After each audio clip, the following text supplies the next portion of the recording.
Hey folks, welcome back to Let's Play Nobunaga's Ambition Sphere of Influence. I'm the Serious JG. Been a bit long-winded, watched the whole intro last time, got into talking about created characters, got into a whole lot of stuff, but we are ready, absolutely positively full show to start this LP. But before we do that, I'm just kidding. That's it. Let's go. Tsunashige Hojo. Hojo retainer, son of Masanori Fukushima. He must have done something, but we don't get to find out what. Nobuhide Oda, retainer to Tomo Oda, deputy to the representative of Owari. I can't pronounce names. Though a retainer, Nobuhide's natural sense for finance and strategy gave him power enough to surpass both the Shiba clan, his land's representative, and the Oda clan, their deputy. In the third year of Tenmon, 1534, Nobuhide was finally blessed with an heir, whom he gave the name Kipposhi. And yes, the game will use the O with a line over it as a letter, but I can't use it for created characters, as I found out when someone tried to use it. Interesting. Masahide, have you heard of Kipposhi? Oh yes, I have heard of him, my lord. He's your son. Oh, how did I make him talk? I think I didn't give him like crazy old man voice, but I have, my lord.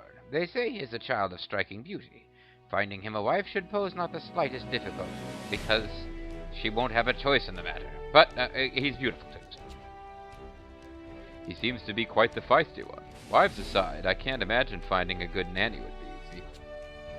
What about friend Drescher, my lord? A suitable one will be found soon, my lord. I should hope. Well, matters not. I have not the time to be caring for children. Masahide, I leave Kipposhi to you.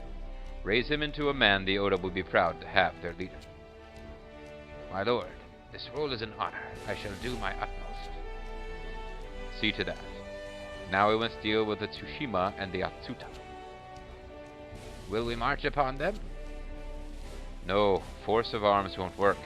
Soldiers may be essential for asserting dominance in this age, but one must have coin to feed said soldiers. Our land of Owari is a thriving one, with a steady stream of coin.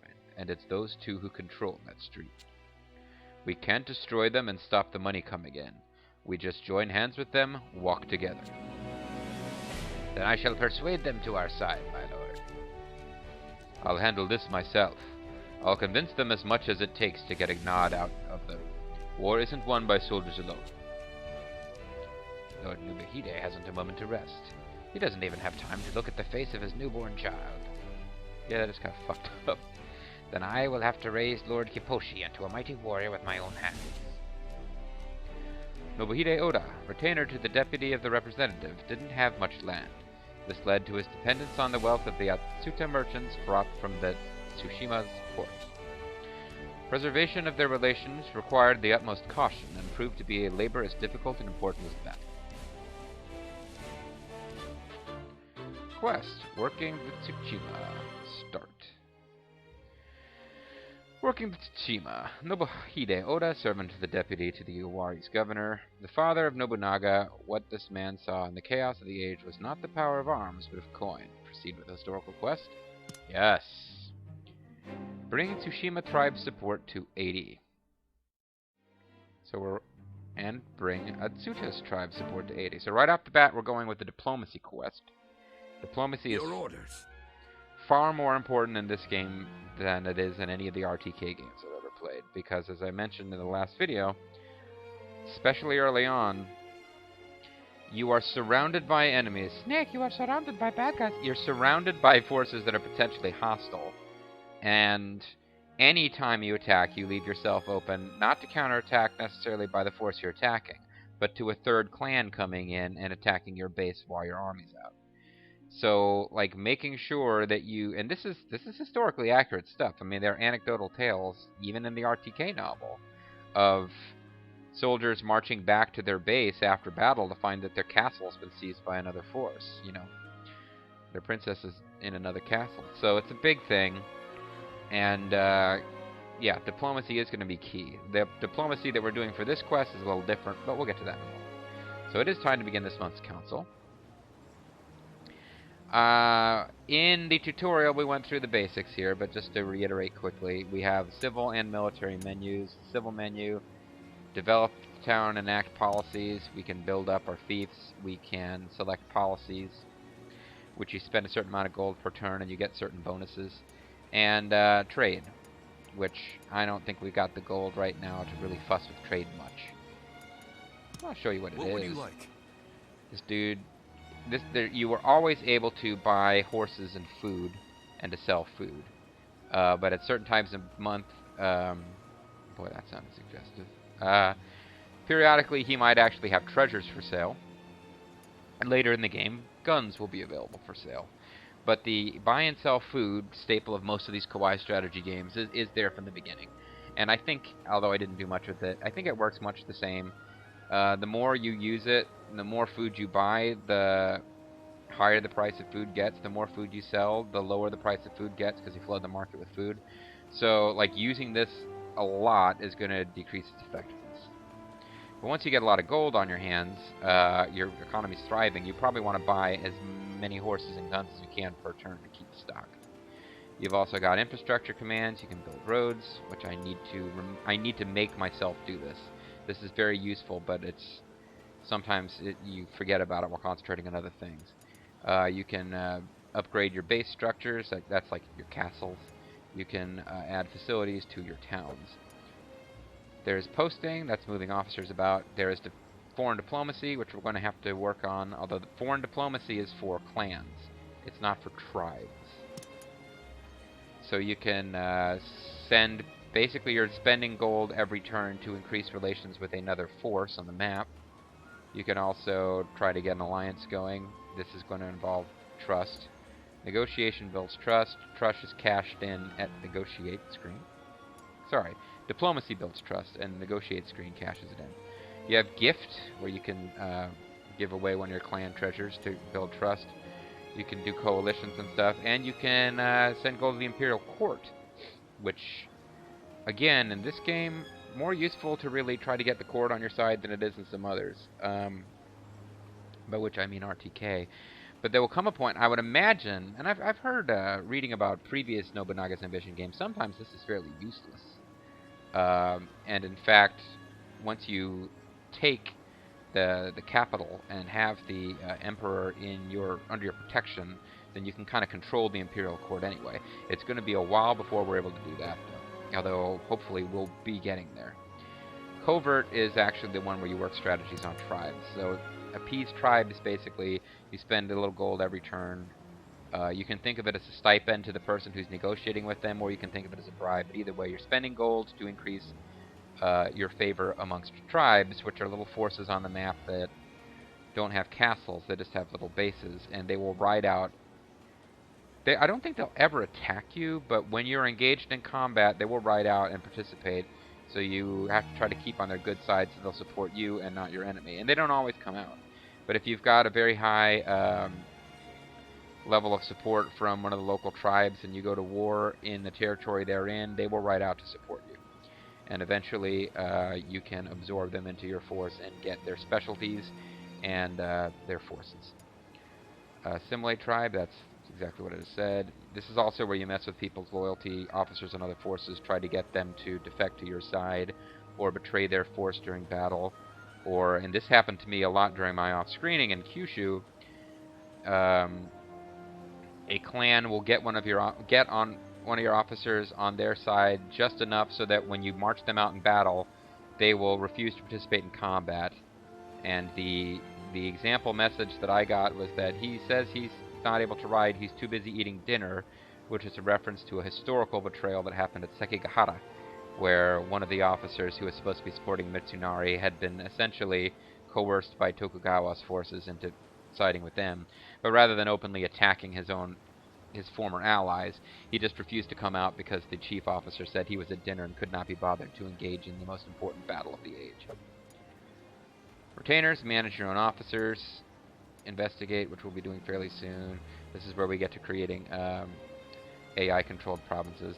But the first thing we want to do is employ ronin, because ronin warriors are so awesome, as you know if you ever watched Toonami. But more importantly, ronin warriors, we have a bunch of ronin in town. Right up front, because we got a couple of people who asked to join us in our base. And actually, a couple of people landed somewhere else, and I moved them to my base because they asked for it in comments on the video where I explained where people landed up. So, and this isn't even gonna take a turn or anything like that. It's not like RTK 10 where you can spend like 2 months chasing someone around the country trying to talk them into joining you. In this game, they come to your town, they will automatically join you if you hire them, and you can hire them all in one shot. So Scotty North, Seruko, Garth Morgan, Soup Phantom, and Yazuke, who is a created character, but he's a created character given by the game, are all going to join us. And it's going to cost us 1,500 gold, which sounds like a lot, but it's a one-time expense, and it is doubling our officer count. So this would be cheating if these were, like, this would seriously be me cheating if it weren't for the fact that there's 45 other officers out there at random assisting other clans. Grimmeth will be joining the Hojo. I know it, because, you know, for people who've been asking, I played a little bit, you know, just goofing around as a different clan, and, like, on turn 2, Grimmeth is working for the Hojo. People go to work at the town that they pop up in.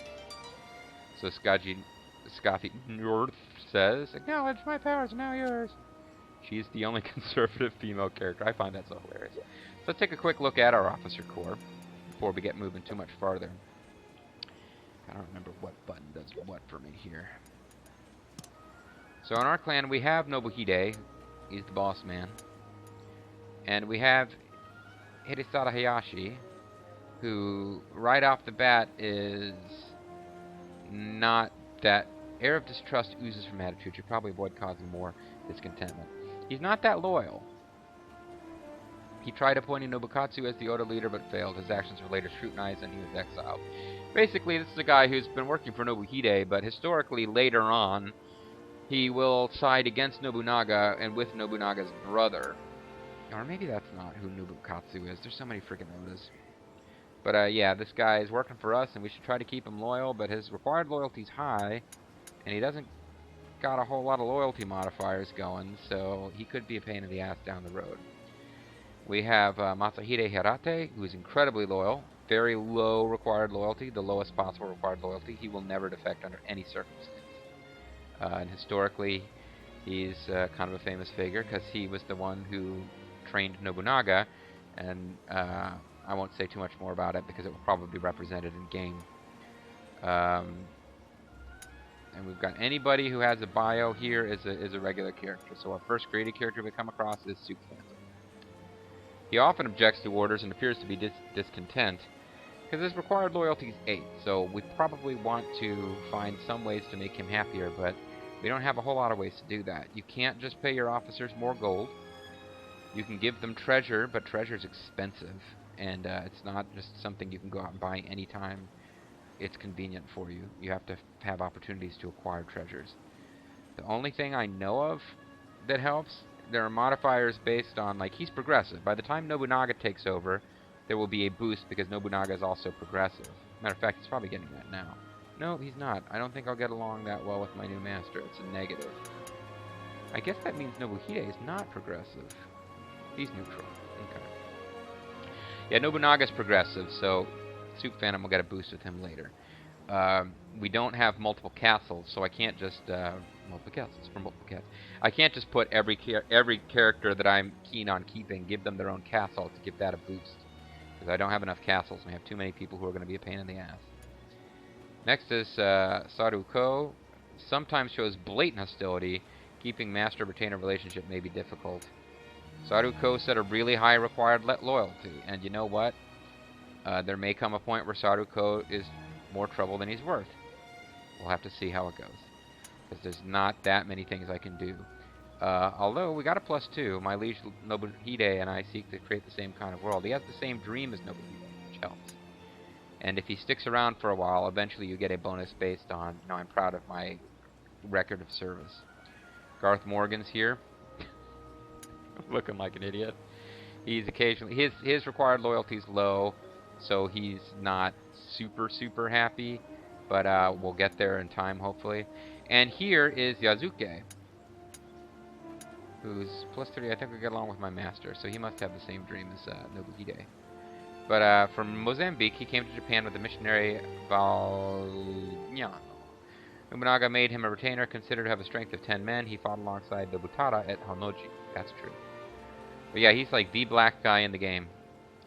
Which is why it blows people's minds that if Koei was an American company, they definitely would have made a playable character with his own story mode out of Yazuke by now. But if Koei was an American company, these games would be very different in a lot of ways.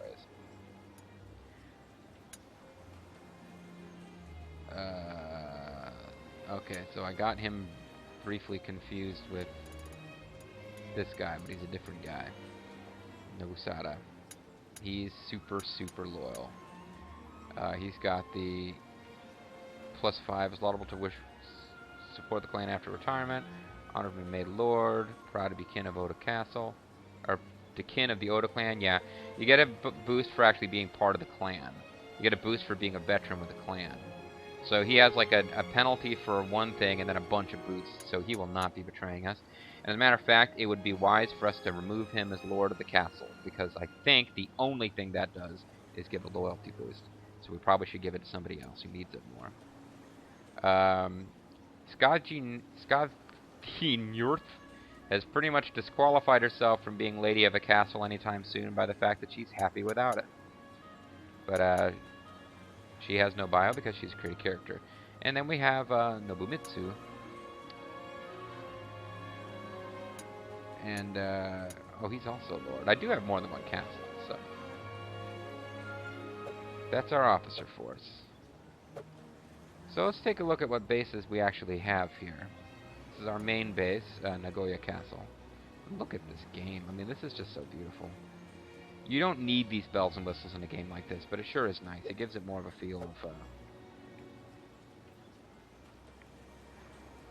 well, it gives it like more of a real, like, the space means more when you can actually like trace along the map in a zoomed in view. Let's take a moment not to do that. How do I want to do this? I'm looking for that specific clan down there. And they're sorted by clan. It's kind of difficult. I haven't really gotten good at sorting these things out yet. Mitsuhide? Mitsusuke. I think that's a couple of Akechis. These are like probably the father and uncle of Mitsuhide here. Those are the Azai. Who am I looking for? I'll recognize the logo when I see it. Hopefully. Maybe the name. I think I just picked the wrong... I think I should have started at the bottom and worked up here, huh?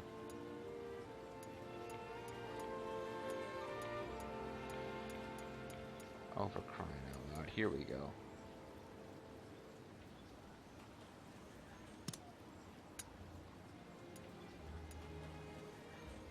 Ieyasu's stepbrother. So what is, Lu Bu is... Yeah, see, Lu Bu is already working. What, is he showing as an officer, or is he showing as a ronin? No, he's got a loyalty. So Lu Bu's already been hired by those guys. There's Ieyasu's concubine. I'm looking for the man himself, and just to see what he's called. Yeah, these people are already all working for, and Mr. P. They're already working for that force down there, so it's pretty much instantaneous once you get dropped on the map. I'm not seeing Ieyasu. I don't think I am, anyway.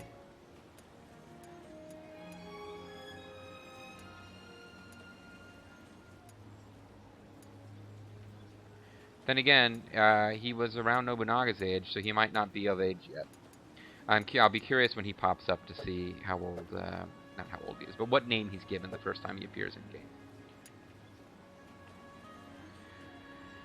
Alright, so back to our own menus. We should probably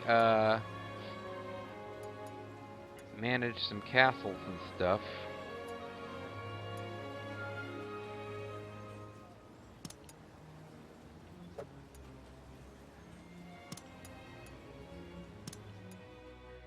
So, Narumi Castle is currently ruled by Nobunaga Oda. So, Saruko is the most pissed off person of all. I hate to reward that kind of nonsense, but this is going to be Ninja Castle. We expect these kinds of results. Is that alright, my liege? Confirm. And I'm counting on you guys, especially those of you who have played the game, because I know there are people watching this LP who've already put in more hours than I have. Let me know if this is a stupid idea. Logic tells me you don't put a low loyalty officer in charge of your castle, because if he defects, he'll take the castle with him. From what I've seen, it doesn't work that way. But if my initial thoughts were correct, and it's stupid to put a low loyalty officer in front of the castle, let me know and give me your anecdotes on why it's a bad idea. I'll work tirelessly to meet your expectations for another week, Castle, my liege. Now if we take a look, it's in a book reading Rainbow. We will see that I keep getting confused about what button does what. If we take a look, Saruko, his loyalty has gone up to 16. Because he now has a +4 bonus for being in charge of a castle. The guy who had been in charge of the castle, here, his loyalty has gone down, but it's gone down from 20 to 20 because his loyalty is off the chart. So, the other thing is, if you happen to know from your experience that the stats of the Lord of the Castle affect anything, and I'm pretty sure they don't, but if the stats of the Lord of the Castle affect something, let me know. Because in that case, I want to balance using it as a loyalty mechanic and actually reaping the benefits of having my highest statted officers running castles. So the other castle that we have that we could have a ruler in charge of, there's only the Nagoya Castle's off right now. It's the residence of our daimyo, so it has to be his. I could move our daimyo somewhere else, but there's no reason to. So this castle is run by Nobumitsu, who also has very high loyalty. So it's not really necessary to keep him there. So Gareth, Soup Phantom, Hidasada, Carne Asada Steak. Which one of these two? His loyalty will go up to 10, and he'll still be dissatisfied. Oh no, actually that's not showing what the loyalty will be. It's showing what it is now. So, toss up. Who do we want out of these two? Soup Phantom is more in need of the loyalty boost. His stats are better in Paul and worse in War. Let's give it to the guy with the lowest loyalty. So, Soup Phantom, congratulations. By being a pain in the ass, you got a castle. Squeaky wheel gets the grease. And if we go back to our officers now, we will see that Soup Phantom is now showing loyalty and conduct because he has a +4 modifier to offset the -1, and his loyalty is now high enough. Let's take a quick look here at Garth Morrigan. He is going to be okay because his required loyalty is actually higher than... No, it's higher than Soup Phantom's. No, it's lower. And the other guy who was kind of pissy was this guy. And he's like exactly where he needs to be before he starts to be a pain in the butt. The stats are nowhere near as good. I need to try to keep him in our force because I don't want to screw up any history stuff. But the only way that I'm going to be able to take advantage of more of the Castle Lord loyalty bonus is by getting more castles. So there you go. Didn't feel like a terribly eventful video, but I think things will move faster as I go because I won't feel the need to explain every single game mechanic every time. But now you've seen us hiring officers, you've seen us working with the loyalty mechanics. We're going to call this a video just a little early, and when we come back, we're going to go to work on our historical quest, which is to gain favor amongst the local tribes.